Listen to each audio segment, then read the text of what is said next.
অশ্লীল প্রস্তাবের জবাবে পিয়া জান্নাতুল দিলেন থানার নম্বর।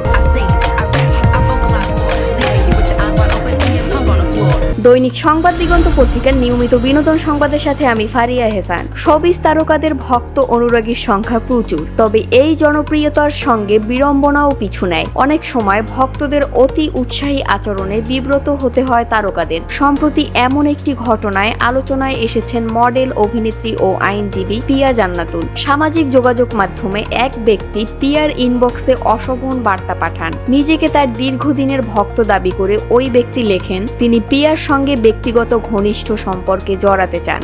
আরও বলেন তাদের এই সম্পর্ক নাকি একান্ত গোপন থাকবে, এমনকি আল্লাহর কসম খেয়ে বিষয়টি সত্য বলে দাবি করেন তিনি। ওই ব্যক্তি পিয়ার কাছে ফোন নম্বর ও হোয়াটসঅ্যাপ নম্বর চেয়ে অনুরোধ করেন। জবাবে পিয়া কোনো ব্যক্তিগত নম্বর না দিয়ে গুলশান থানার ফোন নম্বর শেয়ার করেন। পরে সেই স্ক্রিনশট সহ মেসেজগুলো ফেসবুকে প্রকাশ করে বিষয়টি সবার সামনে তুলে ধরেন। পিয়ার এই পদক্ষেপ সোশ্যাল মিডিয়ায় ব্যাপক আলোচনার জন্ম দিয়েছে। অনেকেই তার বুদ্ধিমত্তা ও রসবোধের প্রশংসা করেছেন। পাশাপাশি অনেকে মনে করিয়ে দিয়েছেন ভক্তদের উচিত প্রিয় তারকাদের সম্মান জানানো, অযাচিত বার্তা বা প্রস্তাব না দেওয়া। এই ঘটনায় আবারও পরিষ্কার হলো খ্যাতির পাশাপাশি সোশ্যাল মিডিয়ায় তারকাদের নানান অপ্রত্যাশিত পরিস্থিতির মুখোমুখি হতে হয়।